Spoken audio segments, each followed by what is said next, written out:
Thank God. Artie Lange finally on the Anthony Cumia show. Wow. And finally just like hanging out and talking together. This I guess there's been an impression over the years that we had a problem. Right. And I don't know, well, I know where that came from. Obviously there's a little backstory there. Opie and Anthony and Howard Stern thing was kind of tumultuous over the years, but I never had any personal issues with anybody over there. It was a radio war, which is whatever the fuck that means. Which are really the most insincere battles you'll ever see. The ironic thing is it actually just helps.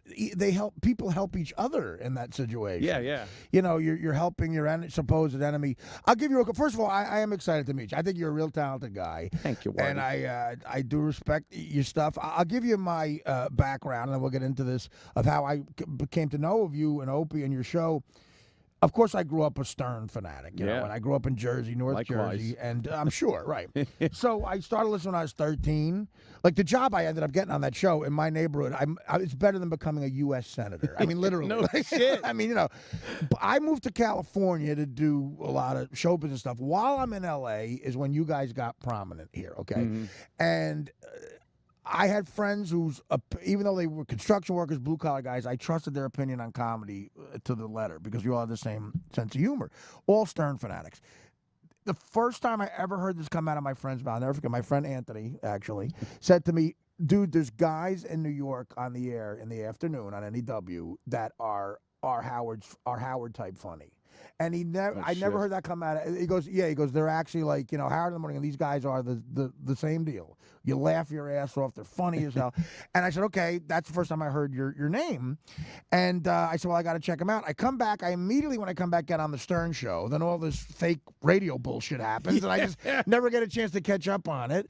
And then we never really meet. And of course, it never. But I found out about you guys through people telling me how funny you guys were. So I'm, and what I heard since then, I agreed with that. It was, such bullshit like radio war stuff, and I remember because we used to be thrilled whenever Howard, you guys would be over there and mentioned why us, not? Whether it was bashing, because in radio that is fuel. That's like, Stern's the number one guy. Howard says it, he mentions you, and if he's bashing you, it's great. It's fantastic. You want it to happen. And there was one segment, and you guys were laughing, and you were going off on Opie and something, like Opie and a crayon. It's Opie and and I was listening, laughing my balls off because you kept coming up with funnier and more obscure shit to pair Opie with.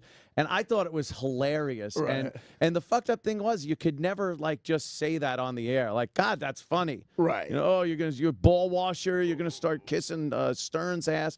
And the fans perpetuate shit like that, absolutely. too. Some fans are savvy enough to know what they're doing. Yeah. And if they're fans of both show, they just want to get you aggravated because it's great radio. It really is. But I'll tell you, because I've done a lot of gigs with Jimmy Norton, who I love over the years. That was another connection, too. Yeah, I love Jimmy. And, both fans of both shows can be hardcore.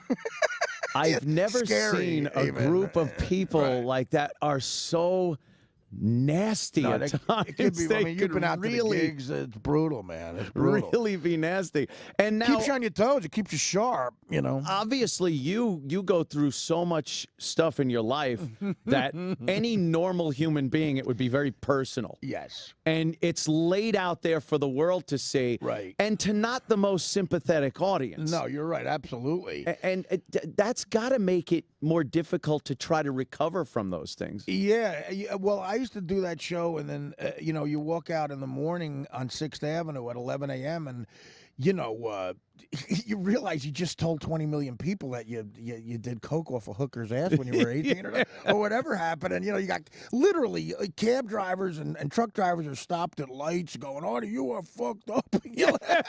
And it's surreal. It's like you're in a Fellini movie or something. It's the oddest thing. 8.5 years of my life, it just escalated. And people who know me, I'm good for a job. 2 years and I'm out. That's it. 8.5 years is when the commitment thing starts to kick in for relationships, jobs, and then the doping and the gambling.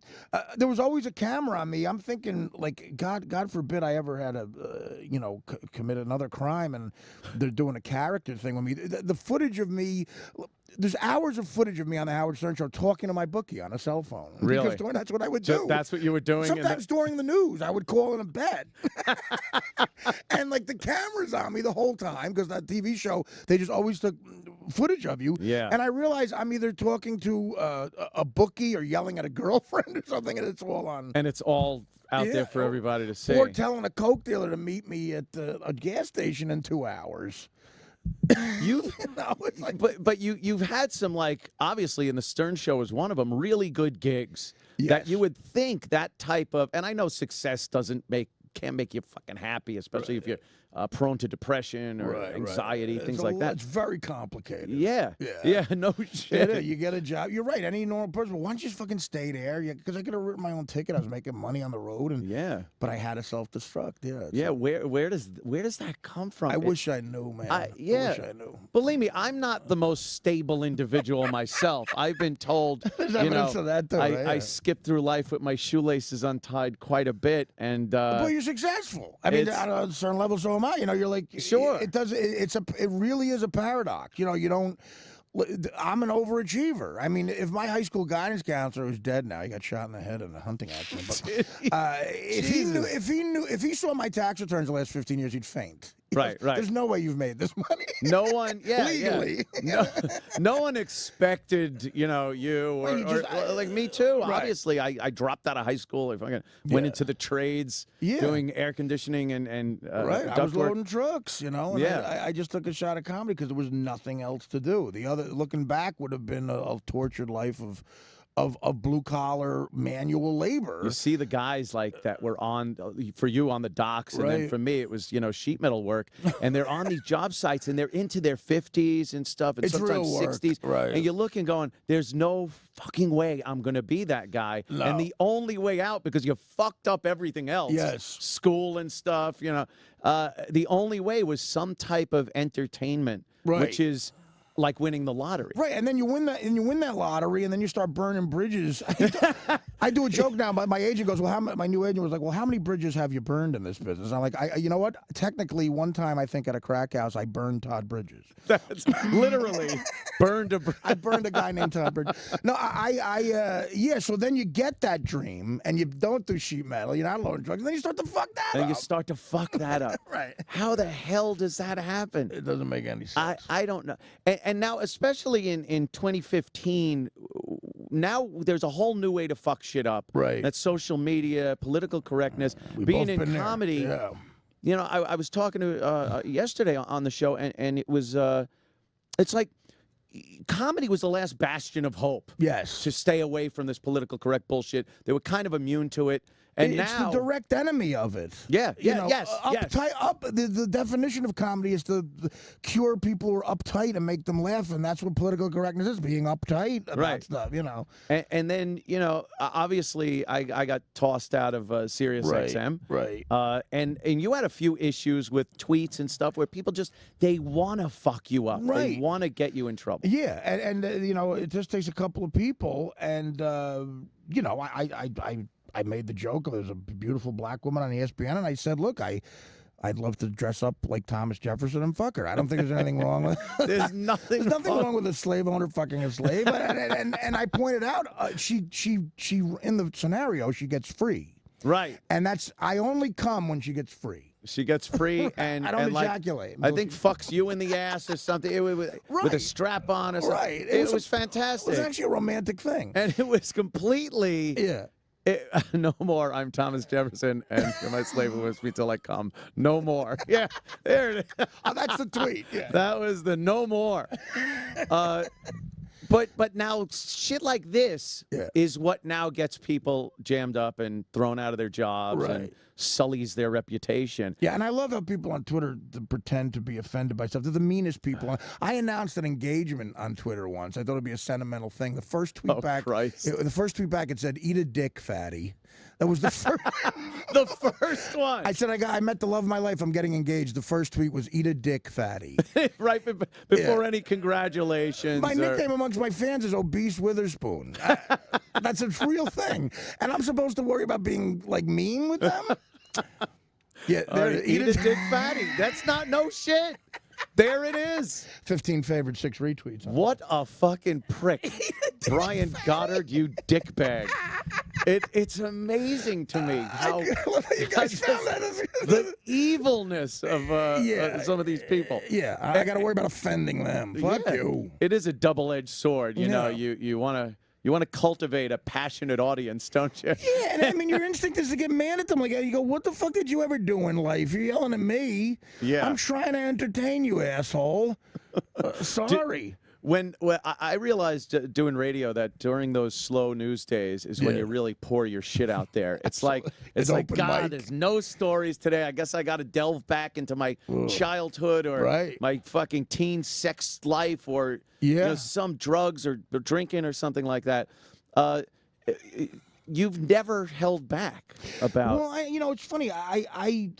That's the crazy thing is I actually have. Really, it was more fucked up than you presented. The shit I haven't said is a book. Because there's even stuff I start to. I don't know if you ever did this. Probably not. Because I mean, look, you're being nice to put yourself in my realm of loserness. I don't think we're even in the same category. No, we're pretty close. I then. start to think of statutes of limitations on stuff. Oh, okay. I would start to think of, like, can I tell this story without, like, people without getting talk arrested. about a loser. I'm on the biggest radio show ever. I'm living a dream. The DEA came to visit. Okay, that doesn't look good in front of your boss. The DEA came to Sirius one day, and the fucking one of the black security guys who I loved. He was such a nice guy. I won't say his name, but he was always saying, he would giggle at how much of a fuck up I was. He goes, "Artie, man, I'm not bullshitting you. The DEA's outside." He goes, "You are one entertaining fuck up. What are you into?" I'm like, "I don't know." So I had joked that I had the same heroin dealer as Heath Ledger. Oh, I said that on the, but it could have been a million different things. You could have video of me doing something in the bathroom. Like I used to do lines in the bathroom at Sirius all the time. You know, God forbid you guys walk in and then, you know, that was my biggest nightmare. You were opening walking in on me doing a line in the doing a line on the back of the toilet, and then you go do 2 hours on it on your show. But I'm like, what happened? You know, what did I do? And they said it was at a joke because we're investigating the Heath Ledger death. Wow. But I said, guys, you got to come to my work in this. I'm like the Sirius Scott Greenstein, the boss at Sirius, they see the DEA is talking to Artie. That's bad.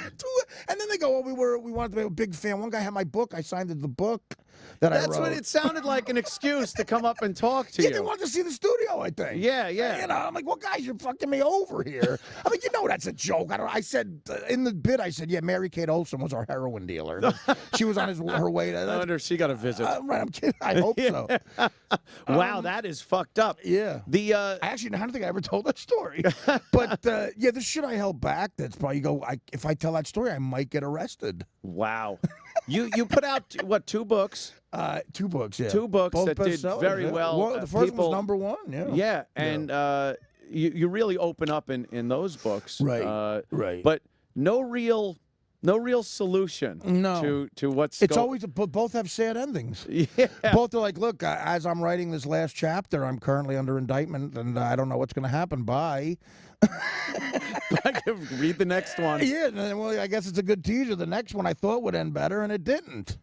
Do you, or did you, especially on the Stern Show, and do you now see it as kind of good fodder for show business? That's the other part of it that's evil too, is you start to think, okay, if I fuck up again, it's another book, or it's another stand-up bit, or it's another story, but you know, fucking up has to happen organically. Yeah, you can't make it for the air. It's got to be a natural occurrence. Yeah, I think it inspired a lot of hacky comics who try to fuck up like me. Yeah.